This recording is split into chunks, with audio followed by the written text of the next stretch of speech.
नमस्कार, news 18 India देख रहे हैं आप। मैं हूं आपके साथ शिवानी पांडे। साध्वी प्रेम बाइसा की मौत मिस्ट्री से जुड़ी एक बड़ी खबर उस वक्त आ रही है जहां साध्वी प्रेम बाइसा का पोस्टमार्टम हो चुका है।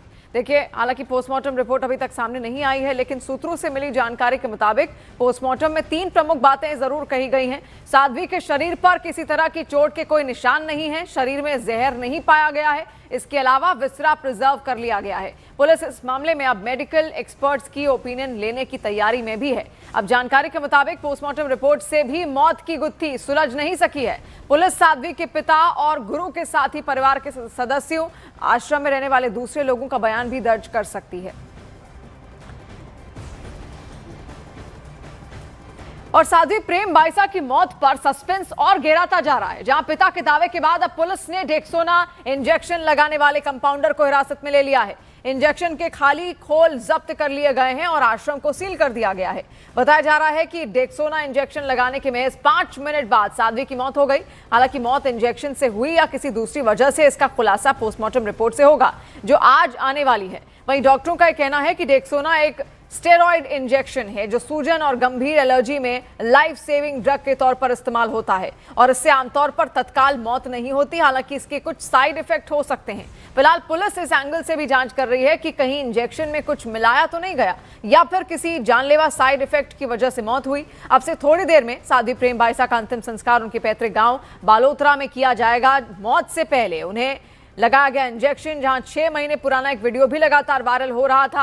अब मौत के बाद ये सारे सुराग लगातार जुटाए जा रहे हैं कि कहीं इनका कोई कनेक्शन बैठता हुआ तो नहीं दिख रहा है, क्योंकि एक पोस्ट भी यहां लगातार वायरल हुआ था जो कि 4 घंटे बाद उनकी मौत की किया गया। ये महज इत्तेफाक है या फिर कोई साजिश?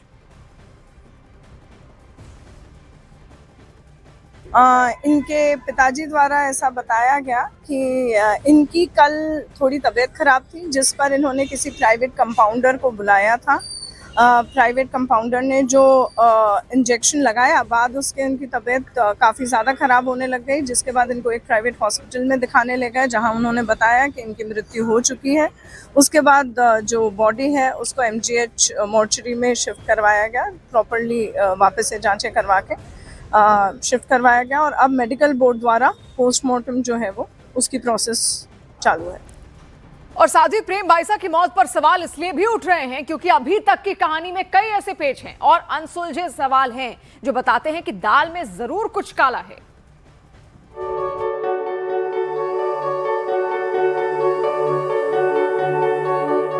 आध्यात्मिक दुनिया में तेजी से उभरती साध्वी प्रेम बाइसा की पहचान एक कथावाचक तक सीमित नहीं थी, बल्कि सनातन के संदेशों की एक प्रभावशाली आवाज बन चुकी थी। लेकिन इसी शोहरत के बीच एक वायरल वीडियो सामने आया जिसने उनकी छवि को गहरे विवाद में धकेल दिया। साध्वी ने खुद आरोप लगाया कि वीडियो को एडिट कर पिता पुत्री के पवित्र रिश्ते को बदनाम करने की साजिश रची गई। इसी दर्द, अपमान और मानसिक पीड़ा की झलक उनके कथित अंतिम सोशल मीडिया पोस्ट में भी दिखती है। पोस्ट में बार बार सनातन संतों और न्याय की बात, मानो ये संकेत हो कि साध्वी खुद को एक बड़ी साजिश का शिकार मान रही थी। सवाल यही है, क्या ये पोस्ट आस्था की आखिरी अभिव्यक्ति थी या किसी गहरे जख्म की गवाही? सभी पूज्य संतों को प्रणाम। मैंने हर एक क्षण सनातन के प्रचार के लिए जिया। दुनिया में सनातन धर्म से बड़ा कोई धर्म नहीं। आज अंतिम श्वास तक मेरे दिल में सनातन ही है। मेरा सौभाग्य है कि मैंने सनातन धर्म में जन्म लिया और अंतिम श्वास भी सनातन के लिए ली। मेरे जीवन में आदि गुरु शंकराचार्य, विश्व योग गुरुओं व पूज्य संत महात्माओं का हर पल आशीर्वाद रहा। मैंने आदि गुरु शंकराचार्य, देश के कई महान संत महात्माओं को पत्र लिखा, अग्नि परीक्षा के लिए निवेदन किया, लेकिन प्रकृति को क्या मंजूर था। मैं इस दुनिया से हमेशा के लिए अलविदा। लेकिन ईश्वर और पूज्य संत महात्माओं पर पूर्ण भरोसा है। मेरे जीते जी नहीं तो जाने के बाद तो न्याय मिलेगा। इसी सोशल मीडिया पोस्ट के साथ रहस्य और गहराता चला जाता है। पिता ने गलत इंजेक्शन से मौत का दावा किया तो फिर उसी वक्त इंजेक्शन लगाने वाले कंपाउंडर के खिलाफ औपचारिक शिकायत क्यों नहीं की गई? शव का पोस्टमार्टम कराने से शुरुआती तौर पर इनकार क्यों हुआ? मौत के कई घंटे बाद इंस्टाग्राम पर यह भावनात्मक पोस्ट आखिर किसने डाली? जुलाई में आए वायरल वीडियो का जिक्र अब 6 महीने बाद क्यों किया गया? साध्वी के समर्थक खुद पिता की भूमिका पर सवाल क्यों उठा रहे हैं? आरोप है कि आश्रम से सीसीटीवी कैमरे हटाए गए, तो क्या छुपाया जा रहा है? पिता का कहना है कि आसपास के लोग साध्वी को परेशान करते थे, लेकिन कौन और क्यों? और सबसे अहम सवाल, वायरल वीडियो के बाद क्या सचमुच साध्वी को काम मिलना बंद हो गया था? यही वो सवाल हैं जिनके जवाब अब जांच तय करेगी। लेकिन इसी बीच साध्वी के पिता इंसाफ की मांग कर रहे हैं। सब साध्वी जी को न्याय दिलाने के लिए, सब न्याय दिलाने के लिए खड़े हैं, सब खड़े थे। बोलो बोलो, उनकी रिपोर्ट लाओ, मेडिकल, हर तरह की जन्म से लेकर के ब्रह्मचार्य तक की उनकी रिपोर्ट निकाल, मेडिकल करवाओ, आप सब करवाओ, उनको न्याय दिलाओ। सवाल कई हैं, जवाब अभी अधूरे, जांच जारी है। लेकिन एक पिता की यही गुहार है, बेटी की मौत का सच सामने आए और दोषियों को इंसाफ के कटघरे तक पहुंचाया जाए।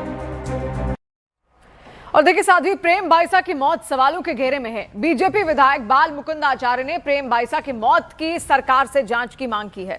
लगातार उनके परिवार का भी यही कहना है कि किसी भी तरीके से इस मौत की जांच यहां पर होनी चाहिए। क्या वाकई ये मौत यहां पर नेचुरल डेथ है या फिर किस तरीके से, क्या कोई इसके पीछे साजिश है, उसको लेकर जांच की बात अब लगातार की जा रही है। प्रेम बाइसा के मसले को लेकर भक्त काफी उत्तेजित है। कई लोग कह रहे हैं कि इसमें पूरे में साजिश है। आपको क्या लगता है और क्या चाहते हैं? देखिए, ये काम जांच एजेंसियों का है, संबंधित डिपार्टमेंट का है। मैं मेरी ओर से पहले संवेदनाएं रखता हूं परिवारजनों के लिए, और प्रेम बाई साहब की दिव्य आत्मा भगवान में सम्मानित हो, ये प्रार्थना करता हूं। प्रेम बाइसा का जिस प्रकार का बाल अवस्था से अपने गुरु के साथ, अपने पिता के साथ में जो स्नेह रहा है, माँ नहीं होने से माता और पिता दोनों स्नेह पिता से मिला है।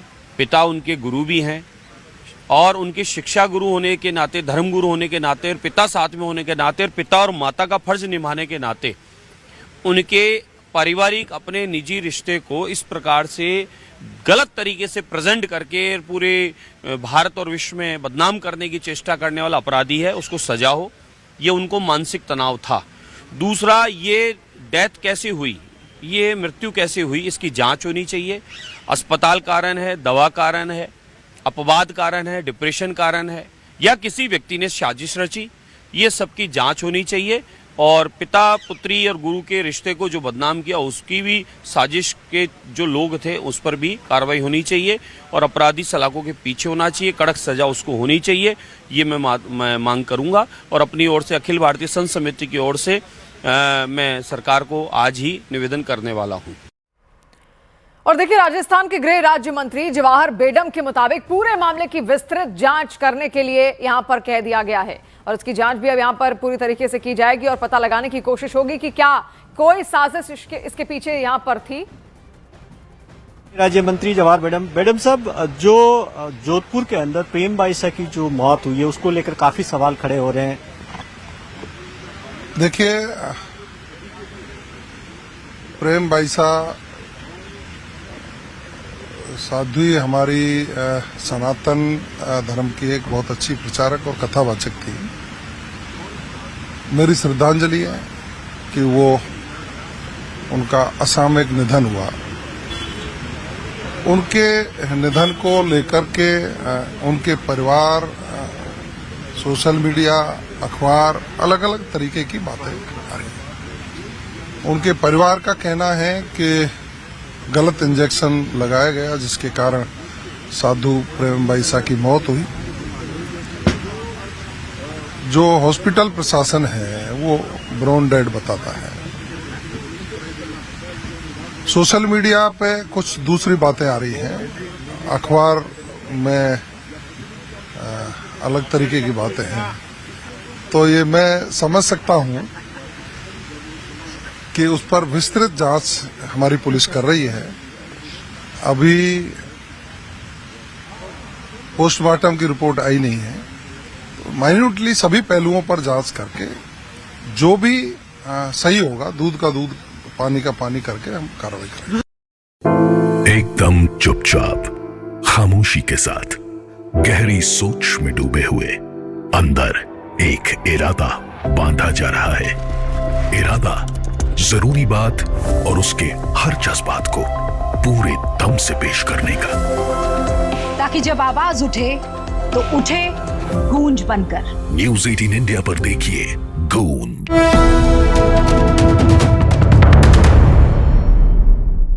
और अब बात महाराष्ट्र की सियासत की, जहां पर महाराष्ट्र की सियासत से बड़ी खबर उस वक्त आ रही है अजीत पवार के निधन के बाद। अब महाराष्ट्र सरकार में उनके रिक्त पदों को लेकर एनसीपी में हलचल तेज हो गई है। महाराष्ट्र सरकार में जल्द ही मंत्रिमंडल में फेरबदल हो सकता है। महाराष्ट्र सरकार में अजीत पवार डिप्टी सीएम थे और उनके पास वित्त मंत्रालय था। एक्साइज, स्पोर्ट्स और माइनॉरिटी वेलफेयर डिपार्टमेंट भी उन्हीं के पास था। एनसीपी इस कोशिश में है कि ये सभी विभाग फिर से एनसीपी के हिस्से में ही आए। सूत्रों के मुताबिक इसे लेकर एनसीपी जल्द सीएम फडणवीस को चिट्ठी लिख सकती है। और देखिए, कई पद उस वक्त वो संभाल भी यहां पर रहे थे, लेकिन प्लेन क्रैश अचानक से होता है और कल उनका अंतिम संस्कार भी यहां पर किया गया। लेकिन अब यही कहा जा रहा है कि एनसीपी ये चाहती है कि जो मंत्रालय उनके पास अब तक रहे थे, जो अब रिक्त हो चुके हैं, उनके जाने से जो खाली हुए हैं, उनको अब एनसीपी के पास ही रहना चाहिए। और उसको लेकर हो सकता है कि सीएम फडणवीस को एनसीपी की ओर से कोई पत्र यहां पर लिखा जाए जिसमें वो ये मांग रख सकते हैं। देखिए, उनके पास वित्त मंत्रालय था, एक्साइज, स्पोर्ट्स, इसके अलावा माइनॉरिटी वेलफेयर डिपार्टमेंट भी वही संभाल रहे थे अजीत पवार। और अब उम्मीद यही है कि हो सकता है सुनेत्रा पवार ये सब कुछ संभालें। और देखिए, इन सबके बीच एक चर्चा इस बात को लेकर भी शुरू हो गई है कि क्या एनसीपी अजीत गुट और एनसीपी शरद गुट एक साथ आएंगे, क्योंकि सूत्रों के हवाले से खबर है कि इसे लेकर अजीत पवार ने एक फ्यूचर प्लान बनाया था, जिसके मुताबिक अजीत गुट और शरद गुट एक साथ आने वाले थे। लेकिन ये प्लान अंजाम तक पहुंचता उससे पहले अजीत पवार का प्लेन क्रैश में निधन हो गया। अब इसी के बाद इंतजार यही है कि फैसला अब आगे क्या लिया जाएगा एनसीपी की ओर से, इसके अलावा अजीत पवार के परिवार की ओर से। क्या सुनेत्रा पवार अब जो उनकी सत्ता है उसको यहां पर संभालेंगी, क्योंकि अटकलें इस बात की भी लग रही हैं कि बारामती से वो चुनाव लड़ सकती हैं। और उसके बाद क्या वो परिवार के साथ फिर से एकजुट होने का फैसला लेंगी या फिर महायुति के साथ ही रहेंगी। देखिए, अब सवाल है कि एनसीपी महायुति में बनी रहेगी या फिर एक बार यूनाइटेड एनसीपी बनेगी। इसे लेकर सूत्रों के हवाले से खबर भी है। फिलहाल एनसीपी अजीत गुट के नेता इसे लेकर दो गुटों में बंटे हुए हैं। एक गुट महायुति में बनना रहना चाहता है, दूसरा गुट शरद पवार संग जाना चाहता है। सूत्रों के मुताबिक इस बात को लेकर चर्चा थी कि अजीत पवार और शरद पवार साथ आएंगे। इसे लेकर फरवरी महीने के दूसरे हफ्ते में बाकायदा ऐलान होने वाला है। लेकिन उससे पहले अजीत पवार का निधन हो गया। इससे पहले अजीत पवार और शरद पवार के बीच की नजदीकियां भी सबने निकाय चुनाव के दौरान देखी, जब पुणे और पिंपरी चिचवड़ में दोनों की पार्टियां साथ मिलकर चुनाव लड़ी। इसके बाद भी फरवरी वाले प्लान की चर्चा शुरू हो गई थी। इन सारी हलचल के बीच सूत्रों की माने तो बीजेपी ये चाहती है कि एनसीपी महायुति में बनी रहे, क्योंकि एनसीपी अगर महायुति से अलग होती है तो सरकार की सेहत पर थोड़ा असर तो नहीं होगा, लेकिन मुश्किलें तो बढ़ सकती हैं। एनसीपी हटी तो एकनाथ शिंदे का दबदबा इससे बढ़ सकता है। और हमारे सहयोगी इस वक्त विवेक हमारे साथ जुड़ रहे हैं। विवेक, और क्या डिटेल्स आप पहुंचाएंगे? आप समझ रहे हैं एनसीपी में इस वक्त क्या हालात बने हुए हैं? अजीत पवार का एक रिक्त स्थान, उस रिक्त स्थान को पहले तो भरेगा कौन, और फिर एनसीपी अब कहां जाएगी, किस ओर जाएगी? अभी दो रास्ते उसके पास हैं।